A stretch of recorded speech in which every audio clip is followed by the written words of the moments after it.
সংযোজনে ৩৩ কোটি দেবতার রূপ আমরা পূজা করে থাকি।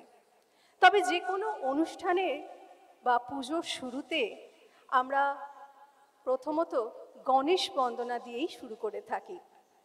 আজও আমরা সেই রীতি মেনে প্রথমে দেখব দেবস্তুতি পর্যায়ে গণেশ বন্দনা, সরস্বতী বন্দনা, লক্ষ্মী স্তুতি ও সর্বশেষে শিবস্তুতি।